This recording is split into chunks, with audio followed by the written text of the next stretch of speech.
Greetings and welcome to the AMC Entertainment Holdings fourth quarter and full year 2023 earnings webcast. At this time, all participants are in a listen-only mode. A brief question-and-answer session will follow the formal presentation.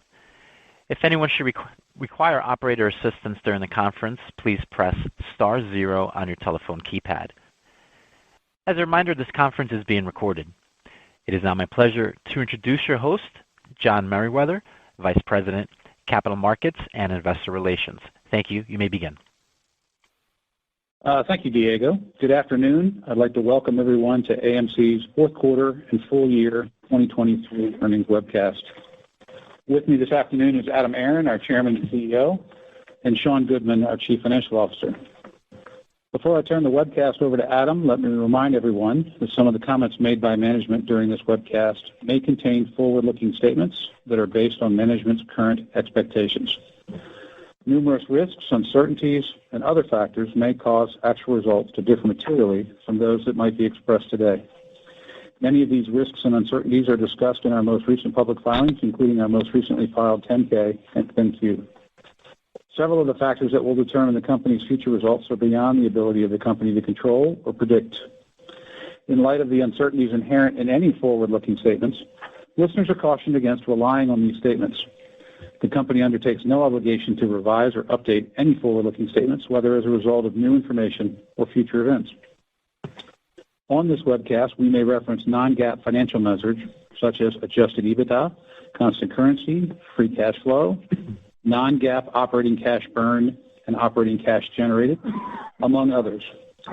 For a full reconciliation of our non-GAAP measures to GAAP results, please see our earnings release posted in the Investor Relations section of our website earlier this afternoon. After our prepared remarks, there will be a question-and-answer session. This afternoon's webcast is being recorded, and a replay will be available in the Investor Relations section of our website at amctheaters.com later today. With that, I'll turn the call over to Adam.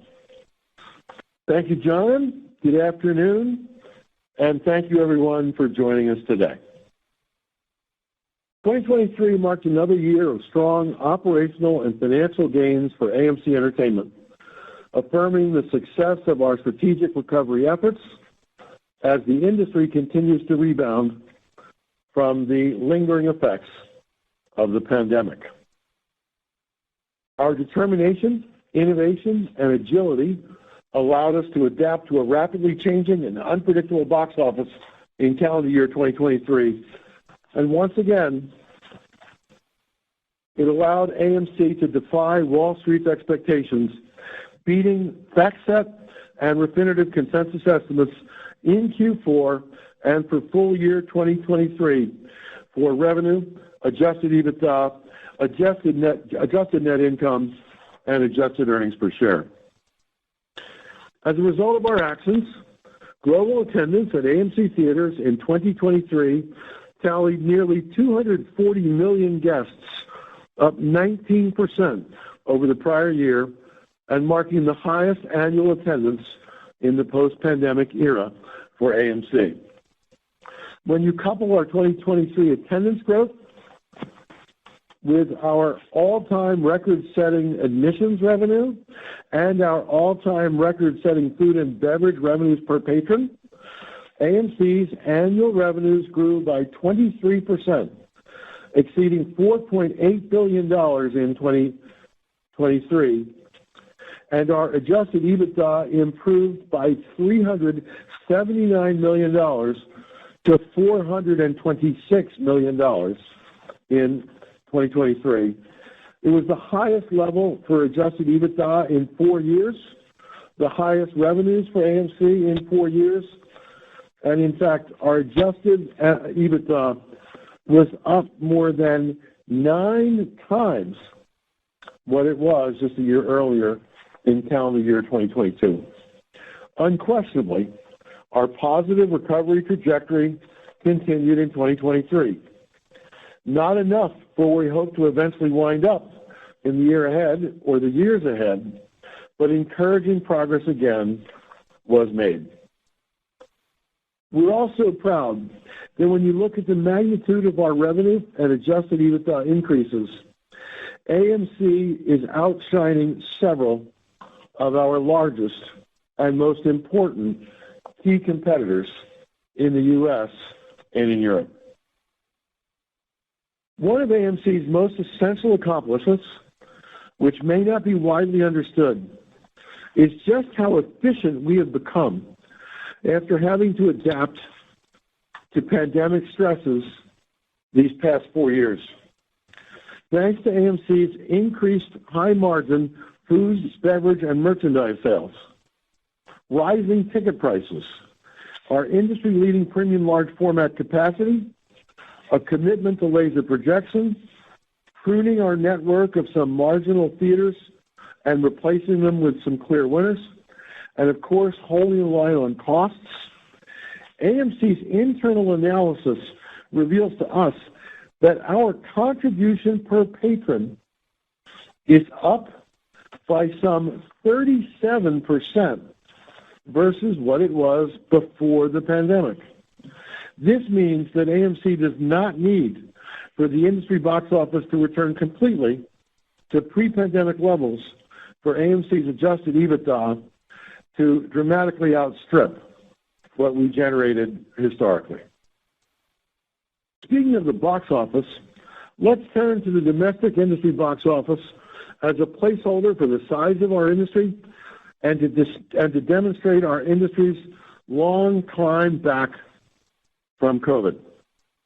We all know that the box office fell from $11.4 billion in 2019 to $2.2 billion in the height of the pandemic, calendar year 2020. But then the domestic industry box office started on its rebound, up to $4.5 billion in 2021, to $7.5 billion in 2022, and it grew again in 2023 by 21% to more than $9 billion in the year just completed. That is an upward slope for sure. Again, it's not enough, but again, progress has been made. And in looking at the fourth quarter of 2023 in particular, what is particularly noteworthy about the box office is how our company, AMC Entertainment, reshaped the box office and how much AMC benefited from our trailblazing industry-leading efforts with our highly successful distribution of two concert movies, Taylor Swift: The Eras Tour, and Renaissance, a film by Beyoncé. In the fourth quarter, compared to the same quarter a year ago, AMC's revenue grew by 11.5%, and AMC's adjusted EBITDA almost tripled. Literally, all of that increase in AMC's revenue and all of that increase in AMC's adjusted EBITDA is attributable to our having shown these two concert movies in our theaters in the U.S. and internationally. They also caused AMC's U.S. market share to noticeably rise. That's because our share on these two concert films, the two that we not only exhibited but also were the distributor for, were well more than 50% higher than our market share normally. If that's not enough, both of these two movies played to rave critical acclaim. Each received a rare A+ cinema score, and the Rotten Tomatoes response was astronomical, with Taylor's film scoring a 99.98 and Beyoncé's film scoring a 97.99. With some $213 million in domestic ticket sales within Q4, these two movies added greatly, not only to AMC's bottom line, but to movie theater success across our entire industry, as just these two films represented fully 1/9 of the complete fourth quarter domestic industry-wide box office, 1/9 from our two movies. Taylor's movie in particular was the single highest grossing movie of them all within the fourth quarter at the domestic box office. And worldwide, at $275 million of gross, Taylor's film also was the highest grossing concert film of all time and the highest grossing documentary of all time. It's hard to believe, but it's true. Only Universal and Warner significantly outgrossed AMC Theaters distribution domestically in the fourth quarter of 2023. With just these two movies, AMC Theaters distribution had a domestic box office gross during the months of October, November, and December of 23 that was only 1.6% less than that of industry behemoth Disney. And our two films domestically outgrossed all of what was offered theatrically in the quarter by Paramount, by Sony, by Lionsgate, or by any of the other smaller movie makers. This is a stunning result, given that neither of these films were on anyone's drawing board until mid-year, and that they were the first movies ever distributed by AMC in our entire 103-year history. What a triumph for our company. To that end, it is no surprise then that our praise for Taylor Swift and for Beyonce Knowles Carter has no limit. And you will surely understand why we offer our boundless thanks to these two world-class artists for entrusting AMC to collaborate with them as to the theatrical exhibition of their two masterpiece creations. I should add that I've said before that our phones have been ringing off the hook, and I can confirm to you today that we are now in constant touch with others who are seeking to have AMC also distribute the movies of more world-class musical artists for later in 2024 and or 2025. This blending of great musicians and movie theaters is an innovation for AMC that should and will continue into the future. But make no mistake about it, as pleased as we are with the movies that we distributed, or as pleased as we are with our entire results for the entire year of 2023, 2023 did not live up to its full potential. That's because the many months of actors and writers' strikes crippled Hollywood, and they seriously hurt movie theater operators who have been forced to wait for delayed movie titles that shifted out of 2023 into future time periods. After 3 years of hard work by one and all, after theaters were closed back in 2020, the domestic industry-wide box office finally was in sight of pre-pandemic levels back in the summer of 2023. At the peak of the summer of 23, the July 23 domestic box office was actually up 6% above July of 2019, the last July pre-pandemic. And in that summer quarter of 2023, AMC generated the highest third quarter adjusted EBITDA ever. Clearly, moviegoers flock to theaters when Hollywood releases films in quantity and in quality. Just think Barbie and Oppenheimer. Or for that matter, think of what came out of Leawood, Kansas, Taylor Swift, the Eras Tour, among others. But the strike of 23 clearly interrupted that momentum that was pushing us to above pandemic norms in the middle of last year. The strikes in Hollywood led to the fourth quarter domestic industry-wide box office being down 35% versus pre-pandemic 2019.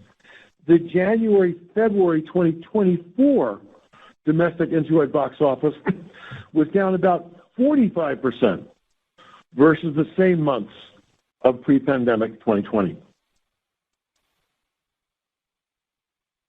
We point this out not to alarm you or to whine about it, but instead because we want everyone to realize that by the middle of 23, we had finally emerged from the cloud of the pandemic. But then the strike hit and sent us back into the soup.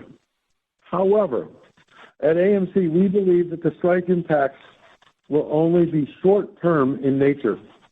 AMC believes that the box office will start to strengthen again as soon as this coming month of March, in some of the summer months of 2024, and especially in the latter third of this year. And over the medium term, we are both bullish and optimistic. With all the caveats that no one's crystal ball is perfect, at AMC, we currently believe that the industry box office in 2025 will be robust. We believe it will grow by $1 billion to $2 billion or more in size over what will be the box office in 2024. With that as an introduction to our results for the quarter and the year, I'll now pass the webcast over to Sean, our Chief Financial Officer, to provide more details on our quarterly and full-year financial results, and especially to share with you the progress that AMC has made in reducing our debt and in bolstering our cash reserves. After that, I'll return to provide you with my further take on where we are at the moment as a company and share some other news that may be of interest. Sean? Thanks, Adam, and thank you to everyone for joining us this afternoon. I'd like to start my prepared remarks by briefly looking back over the last 4 years. No doubt our business has experienced challenges like never before.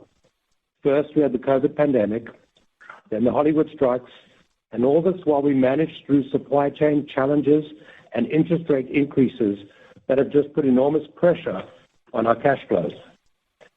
Yet today, our business is remarkably well positioned to thrive as the box office recovers towards pre-pandemic levels.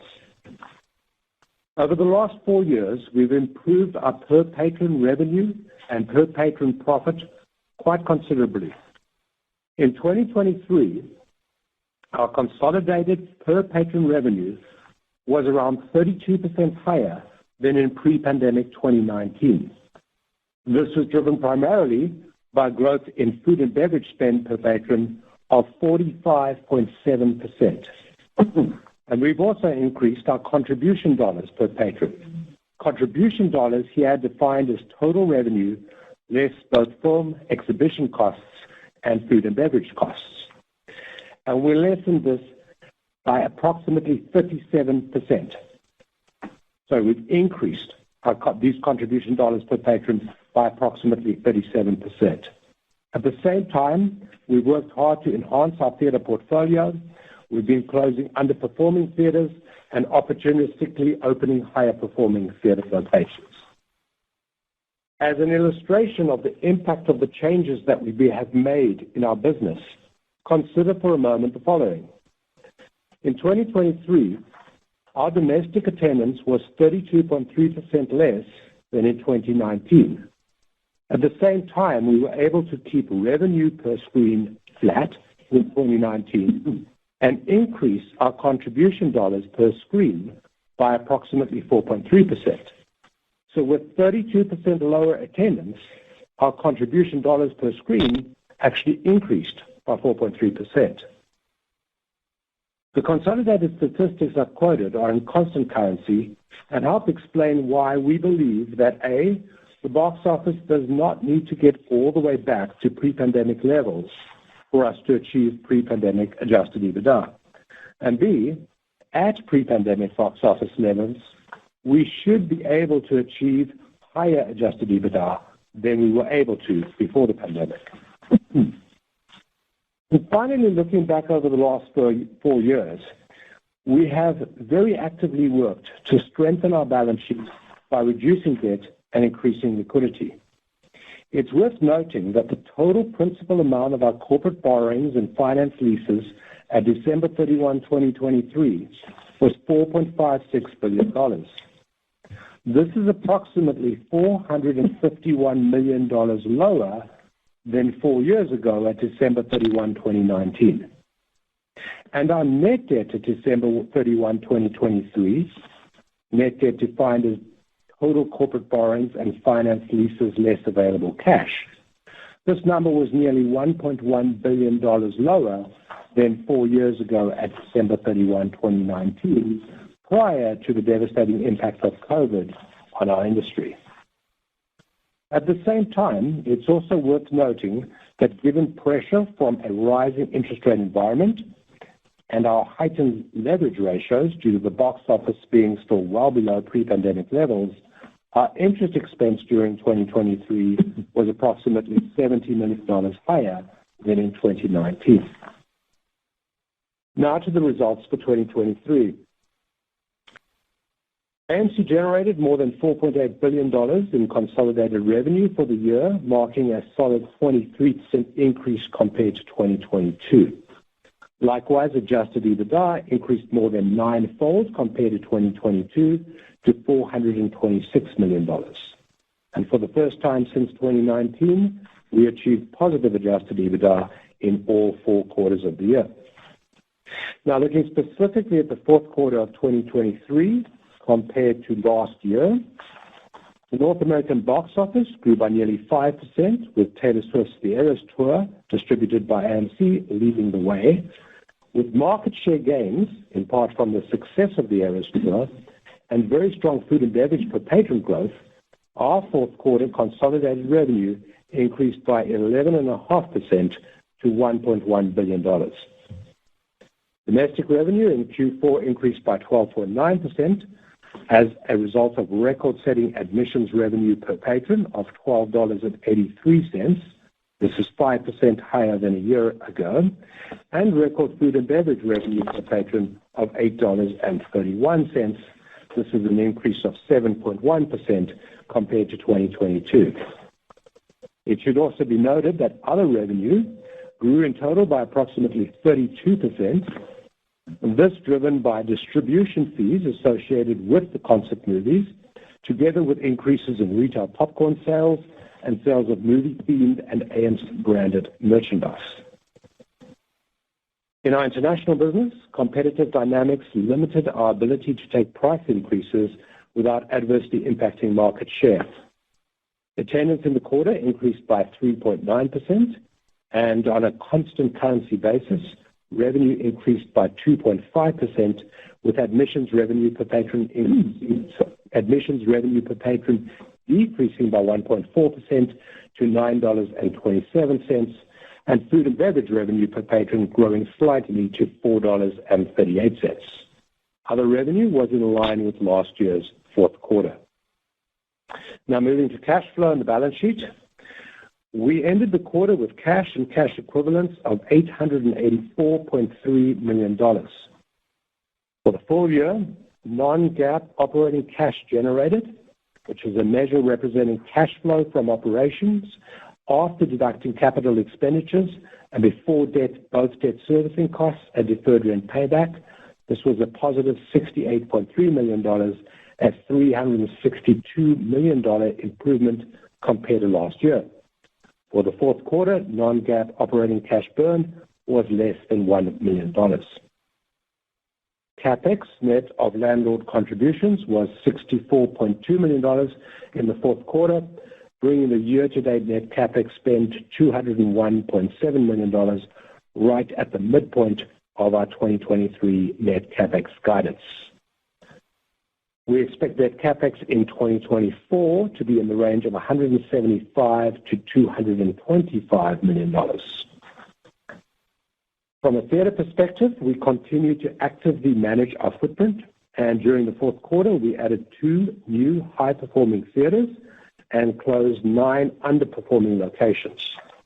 This brings the total number of locations closed since the pandemic began to 165, and the total new locations opened to 59, for a net reduction of 106 locations, or 10.6% of the locations at December 31st, 2019. Going forward, as we continue to rationalize the theater portfolio, we will also continue to invest in our circuits to enhance the guest experience. To ensure our ongoing recovery and ability to thrive as our industry grows, our top 2 capital allocation priorities must remain the same. 1, we must ensure that we have sufficient liquidity to manage through this recovery phase including the impact of last year's Hollywood strikes. And two, we must strengthen our balance sheet by extending debt maturities and improving our financial leverage, thereby reducing our debt servicing costs. During the fourth quarter, we successfully raised $350 million of gross equity capital. We then repurchased $50 million of debt at an average discount of 20%. We exchanged $105 million of debt for roughly 14.2 million shares of common stock, and we repaid $17.9 million of deferred rent. The deferred rent balance at the end of 2023 was $56.3 million, and we plan to reduce this balance by another approximately $20 million by the end of 2024. Overall, since the beginning of 2023, we have raised $865 million of gross equity capital. We've lowered the principal value of our debt and finance leases by $466 million. We did this through debt repurchases or exchanges of debt for equity, and we have repaid $101 million of deferred rent. This all for a total reduction of debt and deferred rent of $567 million. The debt reduction since the beginning of 2023 has lowered our future annual cash interest expense by approximately $44 million. All told, as of today, we have reduced our debt and deferred rent liabilities by approximately $958 million since the beginning of 2022, so over the last 2 years. Having the flexibility to raise equity capital has been critical to our survival, and it has allowed us to seize opportunities to strengthen our balance sheet and build a foundation from which to thrive as the film exhibition industry recovers. The capital markets actions that we took during 2023 have positioned us to face with confidence the probability of a relatively weak near-term box office, especially during the first half of 2024. While the box office for the first half of the year will likely underperform last year, we are increasingly optimistic about the outlook for the latter half of 2024, and the film slate for 2025 looks incredibly exciting. And now I'll hand the webcast back over to Adam. Thank you, Sean. As I said earlier, and as our financial results prove, 2023 was clearly another year of recovery and improved performance for AMC. But it was not a good year for our shareholders. Adjusted for stock splits, the AMC share price has fallen to a fraction of where it was as recently as last summer. And I promised our shareholders that I would use this earnings webcast as a forum to provide them with some straight talk, to give them my take. So here's my take. There is so much garbage information floating around Twitter, YouTube, and other corners of the internet about AMC. Conspiracy theories abound, facts are distorted, bad motives are assumed when the exact opposite is true. So I want to address some of these issues so you get the straight scoop. I can't address all of those issues in the limited amount of time that we have, but I do want to address some of the most important. First, as to all the hubbub and litigation that surrounded AMC and the Delaware courts in 2023, I want to remind you that our shareholders got the right to vote on our proposed actions.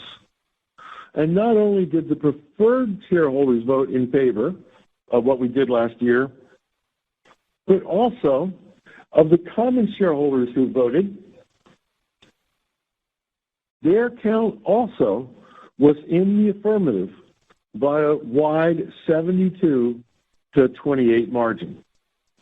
Then the Delaware courts ruled that the company could settle the litigation surrounding those shareholder votes and proceed to implement exactly as our shareholders voted.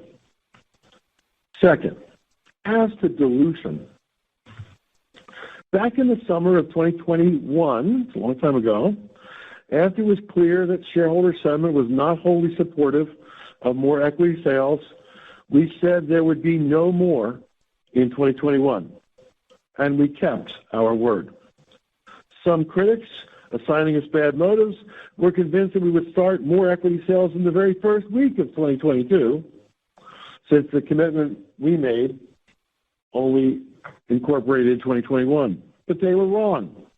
We sat on the sidelines for almost 8 months in 2022. But by August of 2022, we did in fact introduce into the market AMC preferred equity units because, among other reasons, we wish to make it possible for AMC to raise more cash through the sale of shares if we thought it was advisable or if we needed to do so. We were very clear about this in our public disclosures at the time.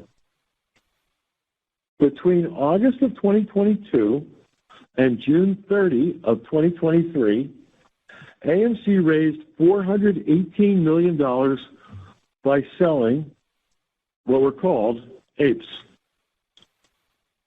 AMC's cash position at that end of June 2023 was $435 million.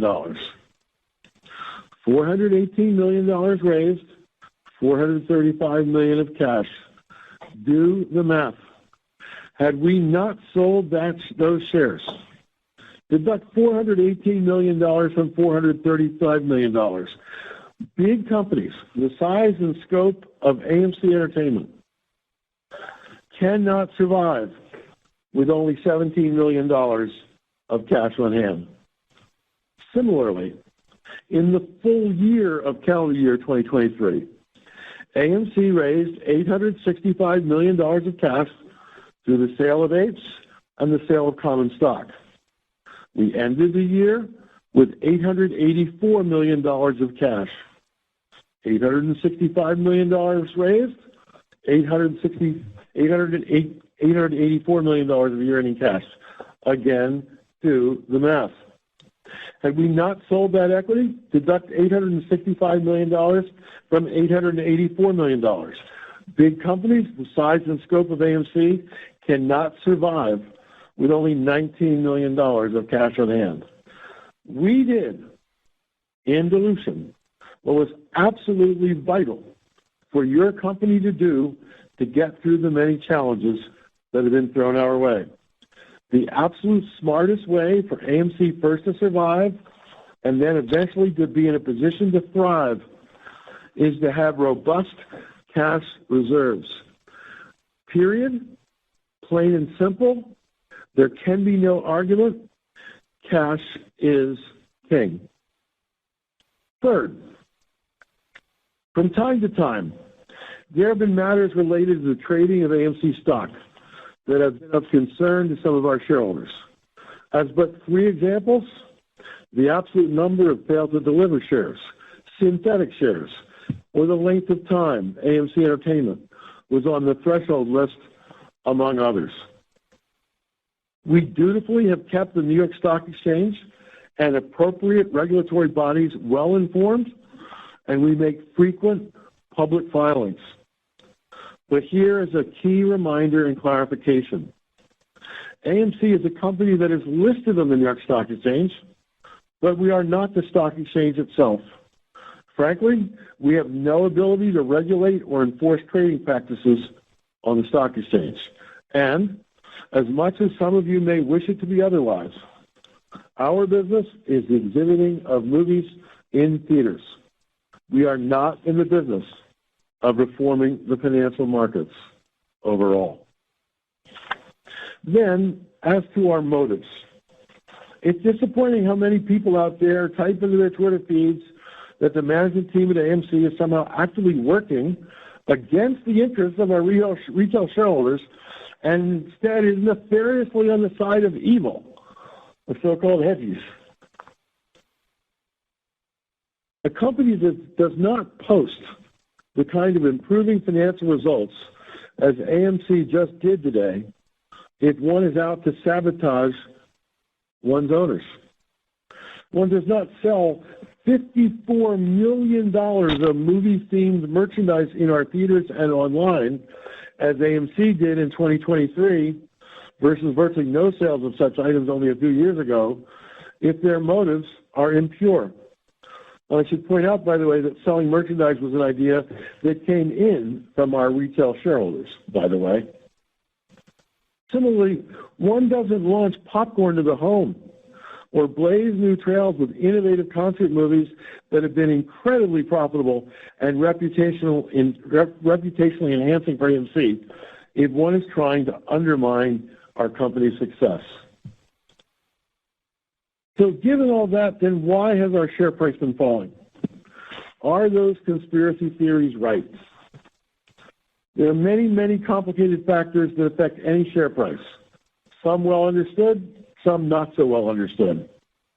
But my own view is pretty basic and overarching. It is this. It has taken way too long for the entire movie theater industry, including AMC, to recover in attendance or to recover financially from the impact of COVID. Also bad, just as adjusted EBITDA in the summer of 2023 was returning to more acceptable pre-COVID levels, no one needed for the movie industry to be paralyzed by debilitating strikes, which will temporarily challenge AMC earnings in 2024. We believe there are numerous other reasons, too, like rising interest rates and inflationary wage and cost pressures, among many others. But in my mind, the key issues are, first, the long, drawn-out recovery, and then the strikes of 2023, combined with the steps we've been forced to take to wade through 4+ years of a depressed box office. These are the issues that have pressured AMC share price. So let's cut to the chase. Looking ahead, is there hope? As I stated earlier, the box office should start to strengthen beginning as soon as March, a month that starts a mere 2 days from now. It should further pick up later in 2024, and the box office for 2025 could be very favorable, as movies that might have been released sooner finally get released in 2025. So yes, in my view, there's good reason to be optimistic. That optimism notwithstanding, AMC must continue to address our debt load, extend our debt maturities, currently mostly in 2026, and push them out into later years, and also to ensure that our cash reserves remain robust. That is the recipe for success. Remember what I said earlier on this call. Cash is king. At AMC, our strategy is sound. Run the best company we can. Please our guests at theaters and serve them well. Prudently innovate. Drive the most earnings we can. Reduce debt, extend debt maturities, and have the cash reserves on hand to outlast the tough times. Doing all that, which is what AMC has been doing so well over these past several years, is what makes me optimistic and confident about the future. Because as the clear leader of the movie theater industry and the clear leader by a wide margin, AMC is doing all the right things. There's one more topic that I want to raise before we turn to your questions. And that is our interests, meaning the interests of our shareholders, and my interests as CEO of the company and as a shareholder myself are perfectly aligned. I personally am AMC's largest retail shareholder. So, as your shares rise in value, so do mine rise. As your shares fall in value, so do mine fall. In the last 6 months, as the AMC share price has dropped, I personally have lost tens of millions of dollars in the value of my AMC shareholdings and in my granted but unvested stock. I assure you that focuses the mind. In my stock losses, I share in your frustration, I feel your pain, and I'm heavily incentivized to get the value of your AMC shares back on the right track. In the past 2+ years, I have been a holder of AMC stock, not a seller. Indeed, I have not sold a single AMC share since January of 2022. While I have forfeited granted shares on the same day as they vest to pay the federal and state income tax withholdings that are immediately due upon that vesting, I have not sold even one share in the marketplace, not one share in the last 25 months. I wrote often on Twitter that I ride with you. I am a shareholder. I am holding. I'm not selling. I ride with you. So when you get well financially with AMC, I will too. But if you're hurting from that investment, I believe that I too should be hurting with you as well. Therefore, to prove that these words are not hollow and to show executive leadership from someone who is in your foxhole, I want you to know that I recommended last week to the AMC Board of Directors that for the next 12 months, starting right now, my target compensation should be substantially reduced. While my actual compensation can be at the target, below the target, or above the target based on the company's financial results, the board and I agreed that my target compensation will go down right now as we move forward by 25% versus the previous year's target. And maybe even more relevance, if you compare my new lowered target compensation against my actual compensation for the past year, as most recently publicly reported, that's actually a 50% reduction in my potential compensation in the year ahead. There's no anguish in my voice about that. That is what a CEO of a company like yours should do, because I mean it when I say that I ride with you. You now know what I think. 2023 was a year of superb achievement and innovation at AMC. And fortunately, AMC starts out 24 with $884 million of cash. Cash is king. I've said it multiple times, and that is the guiding philosophy that has caused this company to stay in a leadership posture no matter what the world threw at us starting at 2020 and since. While the box office took a 5-month downturn starting in October of 2023 because of the long strikes in Hollywood, things will pick up considerably soon, and then again later in 2024. And 2025, which in the grand scheme of things is right around the corner, could be a gangbusters year both for our industry and for AMC as a company. We are in this together, you and I, and here's hoping that we all are smiling as we head in the next year. With that, Sean, let's move to questions from analysts and from our shareholders. Thank you. Ladies and gentlemen, at this time we'll conduct our question and answer session. If you would like to ask a question, please press *1 on your telephone keypad. A confirmation tone will indicate that your line is in the question queue. You may press *2 if you would like to remove your question from the queue. For participants using speaker equipment, it may be necessary to pick up your handset before pressing the star keys. One moment while we pull for questions.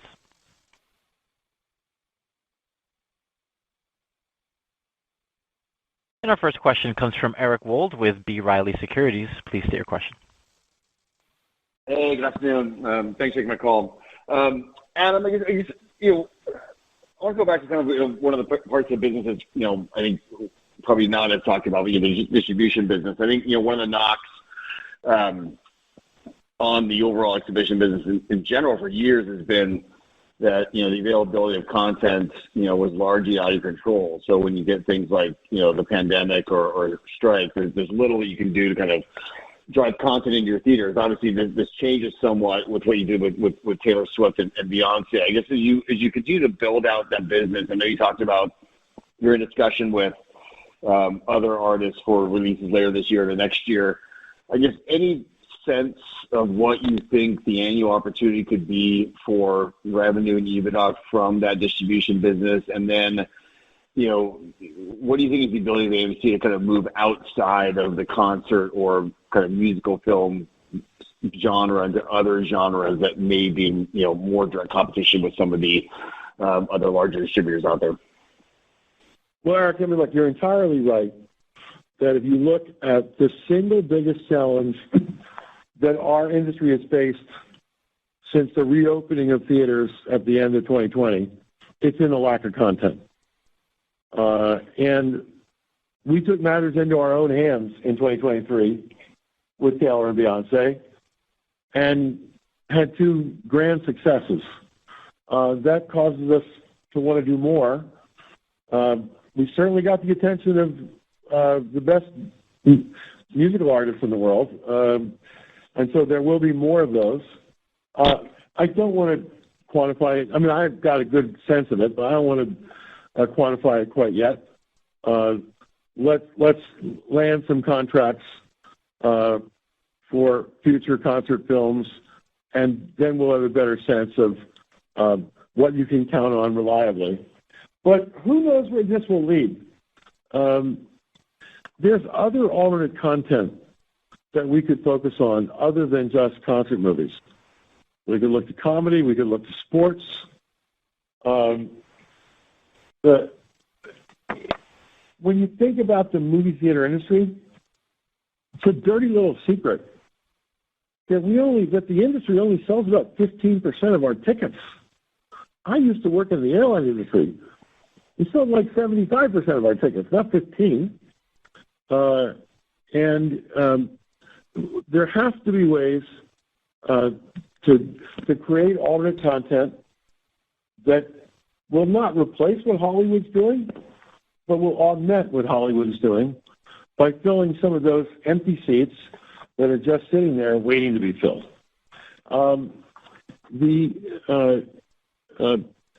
It also does sort of cause us to think, what other ways can we generate movie content in our theaters inexpensively?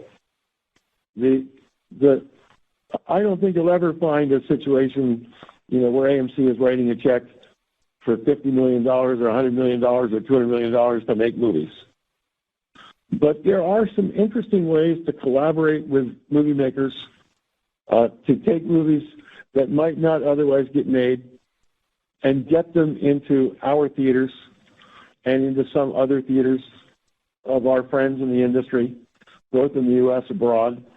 So this whole notion of how do we increase content is something that's completely in our wheelhouse, and it's a direct result of our success in what we've tried to do in the fourth quarter and succeeded with Taylor and with Beyonce. Thanks, Adam. Appreciate that.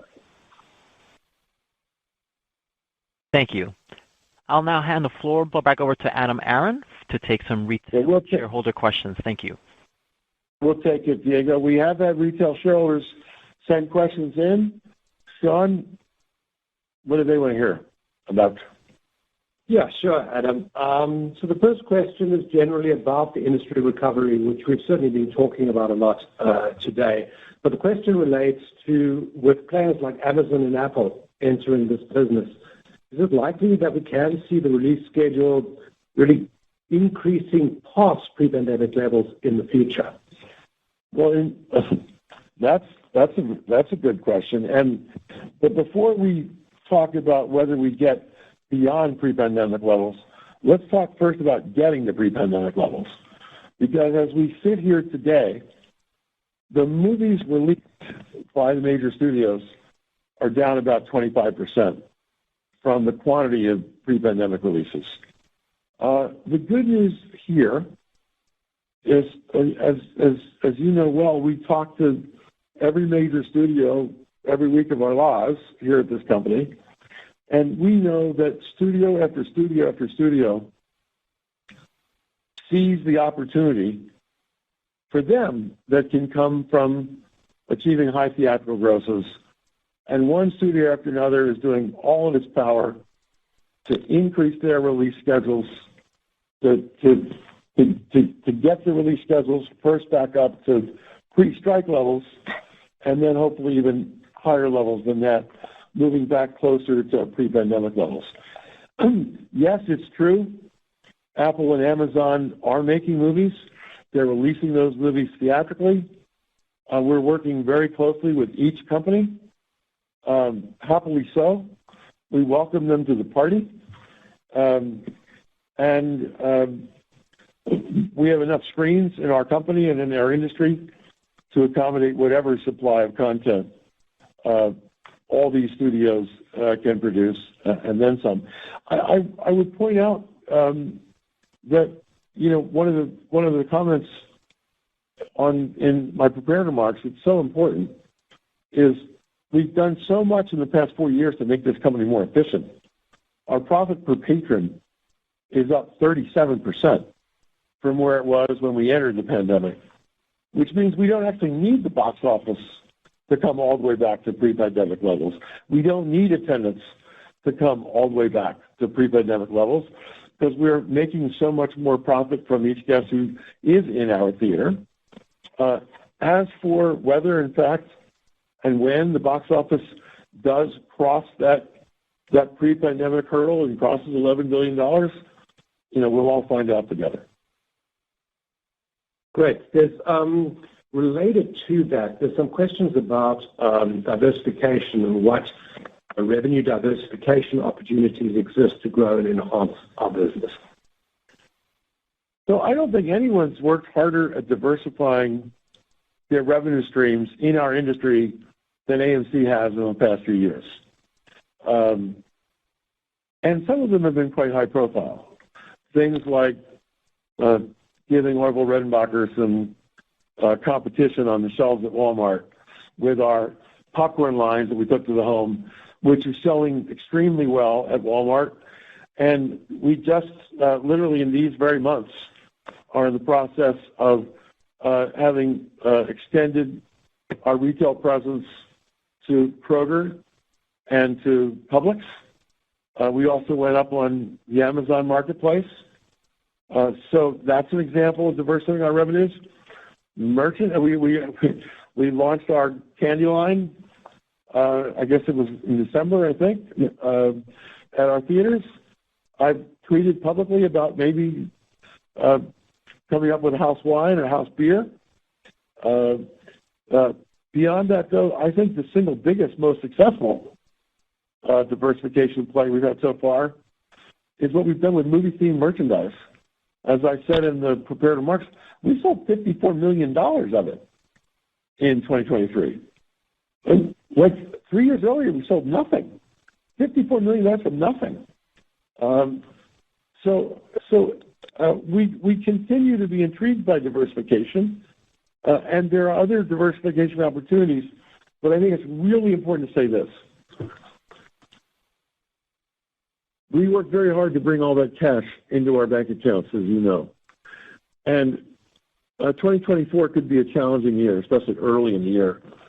We need to husband all of that cash and treat that cash as being very precious because it's the thing which assures our survival going forward.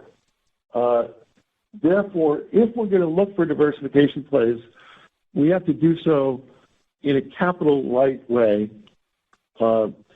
We have to be able to diversify spending very little money to do so, because the smartest thing we can do with our cash right now is keep it for a rainy day. Questions here on loyalty programs. There's quite a few questions on the loyalty programs.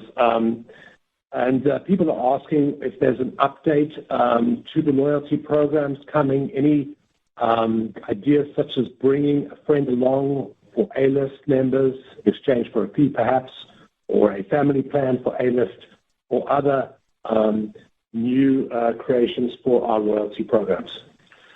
There are a lot of ideas about our loyalty programs. Our marketing department right now is in the process of testing some things we've given a lot of thought to. A-List is of great appeal to us, of course. It's been a very successful program for our company. The most important marketing program this company has ever had is our Stubs frequent moviegoer program. And there are a lot of interesting things that we might be able to do to make Stubs appeal to more people and to cause people who are Stubs members to attend more movies. There are interesting things afoot about how might one qualify for Premiere, as an example. There are other possibilities we have 3 tiers in the Stubs program right now: the free insider tier, the paid Premiere tier, and the A-List tier. There's talk of creating a 4th tier of Stubs, somewhat in between the Premiere level and the insider level, with new benefits.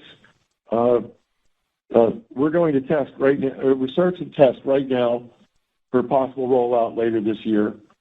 And then there's a program near and dear to my heart, which is a loyalty program of another sort. It's called AMC Investor Connect. We have over 1 million members of AMC Investor Connect. These are our shareholders who've registered with us and told us that they're interested in our company. They're either current or former shareholders. We've been in frequent communication with them. We've had lots of advanced screenings for them. We've given them some free this and that, some free popcorns and some free drinks and other things. One of the things that we will definitely be doing in 2024 is reinvigorating AMC Investor Connect, adding more benefits to it, because we know how loyal and those AMC Investor Connect members are to AMC. We want to thank them for their loyalty and encourage them to visit our theaters over and over again. Those are just some of the things we're working on, but watch this space. You know, I might add that, you know, I think one of AMC's greatest strengths over the past decade has been, I think we've been the preeminent consumer marketer in our industry. Just think about the Nicole Kidman campaign, for example, that took on like a cult-like nature. It really hit into the American zeitgeist. And one of the things that I think is fun about that is if you go to an AMC movie, there's something called the pre-show. It's the thing that comes up just before the trailers run and before the movies run. And for the first time in 4 years, starting in a couple of days, we're putting up a new pre-show on the screen. We think it's kind of beautiful and spectacular. We think people will like it. But one of the intriguing little twists is we're moving into phase 2 of the Nicole Kidman campaign. For the last 3 years, we've got a 60-second Nicole commercial, the same one that's appeared over and over before every movie start. And starting March 1, we're going to show 3 different 30-second Nicole Kidman commercials before the movie starts on a rotating basis. You won't get like 3 in a row when you go watch one movie, but as you watch movies going forward, you'll see 3 different Nicole spots that kind of randomly will appear in our theaters prior to the show. We're very good marketers. We use that for the benefit of driving revenues, and as you saw, our revenue growth in calendar 23 and in the fourth quarter of 23, we outpaced just about everybody in our industry. Something new and exciting for people to see when they come to our movie theaters. I think we've got time just for one more question, which is related to capital expenditure. And the question is, what is sort of the ongoing CapEx level that we would expect over the next 3 to 5 years? The questioner here notes that pre-pandemic we were spending around $500 million per year on capital expenditure. What should investors expect going forward?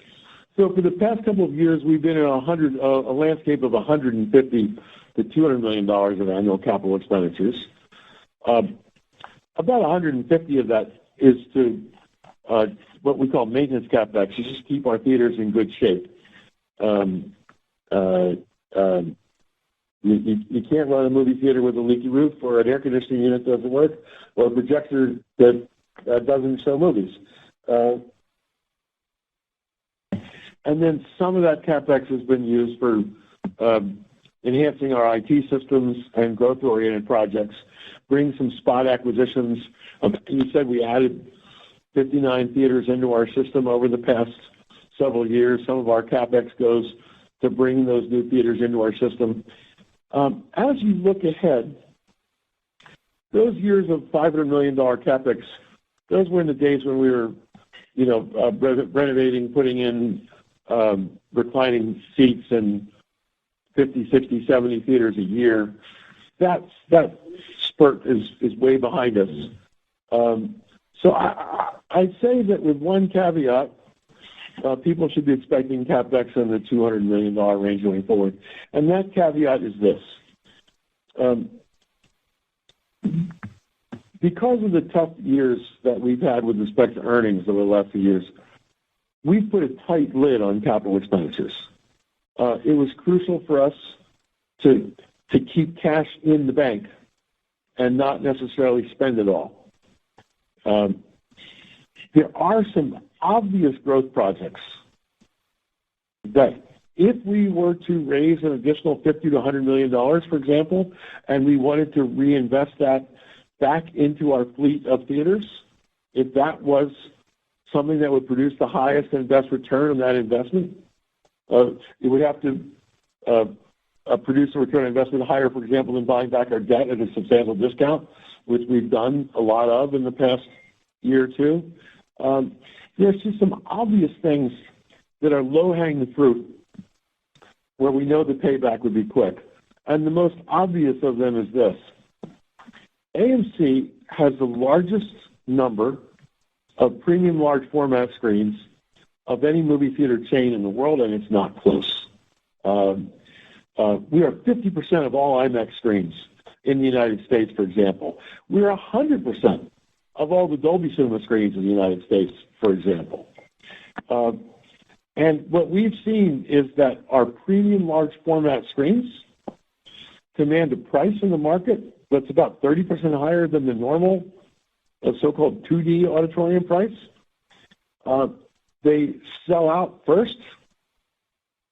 The typical seat in a premium large format screen is sold 3 to 4 times more than the typical seat in an auditorium that's not a premium large format screen. And I could easily see us, we have about 600 or so premium large format screens around the world. I could easily see us adding another 150. And we would get a great return from that, but it's not a cheap endeavor. And we'd have to be very careful about how much money we invest and doing it at the right time. So I don't want to say that there's a lid on CapEx spending of $200 million because there are some low-hanging fruit, no-brainer ideas on how we could further drive profitability if we do have additional CapEx dollars to spend. Right. So I'm looking at the clock. We're past our hour, so we're going to bring this webcast to an end. I'd like to leave you with the final simple thought.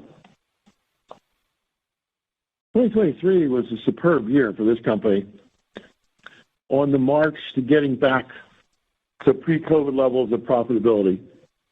2024 is going to be a bit harder, but 2024 is going to get a lot better starting tomorrow because Dune opens in all of its glory, and we're expecting it to be a big and successful movie. We hope you all buy tickets, go to the theater, be amused, be entertained. And as we look further beyond just this weekend, and we look ahead to the next year, which is, as I said, right around the corner, we really think 25 is going to be an incredible year for our company, and should be just as 2023 was the best year since COVID. We're thinking 2025 is going going to leave 2023 in the dust in terms of how potentially good a year 2025 is going to be. So we're optimistic, we're confident, and we'll see you all at the movies. Thank you for joining us today.